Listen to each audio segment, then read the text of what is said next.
So recently, we got a chance to extensively playtest Sonic Racing Cross Worlds for the open network test. And as with pretty much every Sonic product that's released over the last couple of years, there's obviously contention and different opinions that people have about it. That was certainly true after the first demo for Racing Cross Worlds, but now after the second one came out and more information has been released, people are actually pretty high on a new Sonic release that's coming, which is pretty shocking, especially when you consider what the conversation surrounding this game was like when Mario Kart World was revealed not too long after this game's reveal. There was a lot of doom posting among Sonic fans. People were thinking, oh boy, here we go again. Are we about to get upstaged and embarrassed by Nintendo yet again? Considering the fact that the Sonic franchise was birthed to compete with Super Mario, and Sega saying as much that they want Sonic to actually surpass Mario, comparisons between these two franchises is obviously inevitable. And we also recently just went through this when a 2D side-scrolling platformer game was announced for Sega with Sonic Superstars, and then Nintendo turned around and announced Mario Wonder, which looked extremely polished, extremely fun, and in terms of the critic, as well as most importantly, the fan sentiment, was widely seen as the better game. And then, in extremely unprecedented fashion for the Mario Kart franchise, which is widely seen as like this blockbuster layup for Nintendo, they started to fumble, and it seemed like blunder after blunder was taking place for them. It started with a Mario Kart World Direct that didn't really answer the questions that the fans had. They showcased some of the new items, but they didn't really look that impressive. They showcased a brand new free roam mode, but a lot of people were asking what exactly is even the point of this. But I think the biggest sin of them all was the fact that the tracks looked extremely linear. It seemed like you were basically just going in a straight line for a lot of them. So this is kind of where the question started, and the concerns that people have weren't really answered, because when Mario Kart World was released, it not only reviewed worse than its predecessor, Mario Kart 8 Deluxe, but also, most importantly, the fans gave it a 7 out of 10. So clearly, there's a lot of divisiveness that surrounds the conversation about this game. Now that the dust has settled and Mario Kart World has been out for 3 months and has still had some controversy surrounding it, we are now approaching the release date for Sonic Racing Cross Worlds, and right now it has a lot of great momentum. But the comparisons didn't stop, and as a matter of fact, Sega themselves had weighed in on the comparisons between the two games. So let's talk about this first, and then let's get into the age-old question: do we truly have two cakes? When asked about the upcoming Sonic Racing Cross World as well as Mario Kart World, Takashi Iizuka said he was surprised by the Mario Kart game. He said that Mario Kart World will not have any influence on Sonic Racing Cross World. He also did say that the reveal definitely took Sega's Sonic team by surprise because there was such a large gap between World and Mario Kart 8 Deluxe. He said, of course, we don't know the roadmap of the Mario Kart titles. So, when it was announced, the dev team was surprised about it, Iizuka says in a translated interview. However, typically, when Nintendo releases new hardware, it's pretty common that they also release a new karting title. So, the dev team was somewhat expecting a new Mario Kart game to be released soon. Whether or not Mario Kart was going to be released, our goal was to develop the best kind of Sonic racing title. That hasn't changed. Mario Kart World will not have any influence. The big feature that Iizuka said was going to be unique compared to other companies and making sure that they don't copy them was actually the travel ring, so like the Cross World gimmick. He said,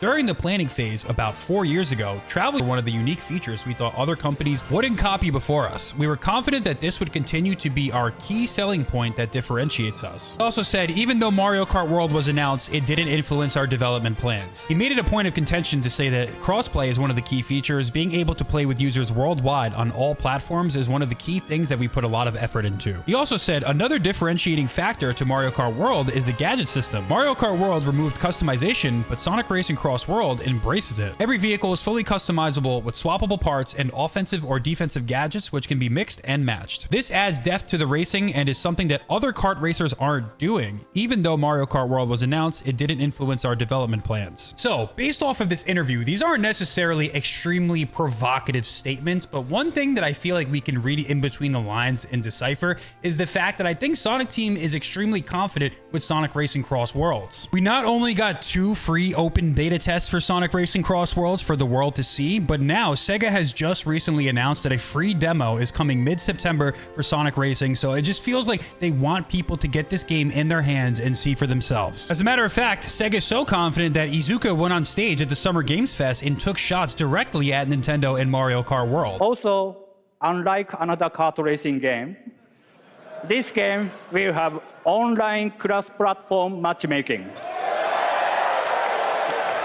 So you can race against. We also got the reveal of these major IP collaborations, and it just feels like Sega might potentially smell blood in the water, because if you think about it, after Mario Kart released, Mario Kart World got a ton of criticism. YouTube video after YouTube video is just absolutely hating on this game. So it's time to answer the question, do we have two cakes? Let's compare the pros and the cons. To be clear, after playing both games, I have about 100 plus hours in Mario Kart World, probably like closer to 150. I will say it's a very hot take, and it's definitely not a popular opinion, but it's actually my favorite Mario Kart game. And as a matter of fact, with like a decent amount of time playing Sonic Racing Cross Worlds, albeit not the full game, I can definitively say I like Mario Kart World better than Sonic Racing Cross Worlds. Very simply put, the reason why is that the game is just extremely polished. I love the animations, I love the art style, I love how smooth this game feels to play. Biggest reason why I like this game better is because the gameplay is better. The parkour mechanics are extremely fun, and if you master the shortcuts, which I spend a lot of time practicing and researching, it's by far the most fun I've ever had playing a Mario Kart. The game definitely controls a lot better than Sonic Racing Cross Worlds. My turns feel a lot more consistent and responsive. Simply put, this is the game that feels better to play. It's almost like a platformer game mixed in with racing. Despite some of the questionable design choices that the game has, gameplay simply triumphs for me over everything. It's the reason why Sonic Frontiers is one of my favorite 3D Sonic games of all time. That game is certainly littered with some questionable game design, but at the end of the day, it just feels really good to play. I can circumvent some of the game design choices that some people find to be questionable with fun, smooth, and satisfying controls. Both games are stupidly overpriced, and we should not forgive either company for charging $80 and $70 respectively for a kart racer platformer game. But I will say at least Mario Kart tries to justify the price with the open world, the polish, the photo mode, and all the other cool stuff that it adds to the racing genre, where Sonic Racing Cross World just has like these janky animations. The DLC characters that you have to pay 20 bucks extra for aren't even voiced. Like, it's really hard to justify paying full price for either game. But that doesn't mean that Sonic Racing Cross Worlds doesn't have some inherent value that could be seen as greater to other people than this game, and I totally understand that, and I think it's absolutely valid. As it currently stands, Mario Kart World has some inherent flaws with its design that cannot be fixed unless Nintendo addresses it via an update, and that is simply due to the fact that Nintendo is trying extremely hard to push the intermission tracks on players that might necessarily not want to play them. If you look at the map right here, is essentially a straight line that leads into another course. So basically, you race in a straight line for 3 laps technically, and then the final lap is like an actual racetrack. So why is this a problem? Well, people don't find driving in a straight line very engaging. That's obvious. Also, it creates the illusion that anything really matters until the end of the racetrack. So what people are doing is abusing the system by bagging. Nobody cares or tries to get in first place until the very last lap. Why would you? Because when you're in first place, you only have the illusion of being in first. And the reason why is because there's 24 racers in the game, so it's extremely chaotic. If you are in first place, you're going to get hit by a blue shell, guaranteed. The optimal strategy is literally to just not do anything, hang around in last place, get good items, and try to make a comeback on the last lap. Skill definitely plays a factor on the last lap because there's incredibly complex shortcuts that are available in the game, and that's why I like it. Like I said, the gameplay is really good, but from a design perspective, when you render like 75% of the race useless and you don't really even have to try, it's hard to say that that's good game design. It definitely works in Knockout Tour. Like, Knockout Tour is extremely fun, but the way the intermission tracks are set up has certainly set up this game for failure. And the biggest reason why is because Nintendo forces it on players. There was a way to circumvent this. If you selected random, it would guarantee that you get a 3-lap track traditionally and not an intermission track. But Nintendo dropped an update that removed this. Now, when you play online, there's really no way to guarantee that you're going to get the 3-lap track. In high-ranked lobbies where competitive players were playing, nobody would select the intermission tracks. Everybody would select random, but that agency has been taken away from the players. So naturally, they're split. Once you take away a core fundamental gameplay aspect that players enjoyed for the entirety of the Mario Kart franchise, there's obviously going to be people that do not like it. That is where the vacuum has been created, and potentially Sonic Racing Cross Worlds can fill that vacuum. As I stated before, one of the reasons why Mario Kart World is so divisive is because of those intermission tracks. Sonic Racing Cross Worlds brings things back to the basics. If you want a kart racer that is a little bit more traditional, just have simple 3-lap tracks that is fast, fun, and most importantly, removes those pesky gimmicks that people hate, you just might have a much better time with this game. This is a phenomenon I've been noticing with a lot of people who have played the Sonic Racing Cross Worlds demo. Everybody is saying just how addictive this game is. The matches are like